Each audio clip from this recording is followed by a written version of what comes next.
নমস্কার বন্ধুরা, কেমন আছো তোমরা সবাই? আশা করি তোমরা খুব ভালো আছো আর আমিও ভালো আছি। তোমাদের জন্য চলে এলাম আরও একটি মিনি ভিডিও নিয়ে। আজকে তোমাদের সঙ্গে আমি শেয়ার করব বৃহস্পতিবার সারাদিন আমি কি করলাম ওটাই।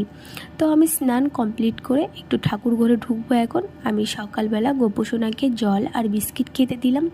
আমি কিন্তু পুজো করছি না, আমি শুধু গোপাল সোনাকে খেতে দিচ্ছি, আমার যাই পুজোটা করে নিবে। তো দেখো গোপসোনাটাকে কি মিষ্টি লাগছে দেখতে না। প্রেম সে বললো রাধে রাধে। তো আমি ঠাকুর ঘর থেকে বেরিয়ে আমার বাকি জামা কাপড় মেলার জন্য চলে এলাম। তো দেখো আজকে কিন্তু খুবই বৃষ্টি হচ্ছিল, মানে বৃহস্পতিবারের দিন খুব বৃষ্টি হচ্ছিল। আমি বাকি জামা কাপড়গুলো ঘরেই মেলে দিলাম। তারপর আমি চলে এলাম রান্না করার জন্য। এখানে দেখো রসুন ফোড়ন দিয়ে আমি লাল শাক ভেজে নিব। তো তোমরা কে কে লাল শাক খেতে ভালোবাসো আমাকে কিন্তু জানিও। লাল শাক খাওয়া কিন্তু শরীরের জন্য খুবই উপকারিতা। তো তারপর আমি আবার রসুন ফোড়ন দিয়ে এখানে শাপলাগুলোও ভেজে নিব। একটু কিন্তু বেশি পরিমাণে রসুন দিতে হবে শাপলা ভাজায়।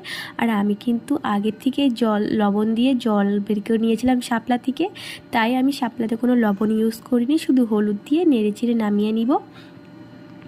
এখানে শাপলা ভাজা আর শাক ভাজা কমপ্লিট হয়ে গেল। এখন আমি মাংসর জন্য মশলাটাকে কষিয়ে নিব। তো এখানে আমি পেঁয়াজ ভেজে বাকি সব মশলা আমি দিয়ে দিলাম। তারপর ভাবলাম একটু সকালের খাবারটা খেয়ে নিই। তো এখানে আমি দুটো রুটি নিলাম, শাক ভাজা আর শাপলা দিয়ে রুটিটা খেয়ে নিব। দেখো মাংসটা কষা হয়ে গেছে, আমি কিছুটা মাংস তুলে রেখে তারপর বাকি মাংসে জল দিয়ে দিলাম।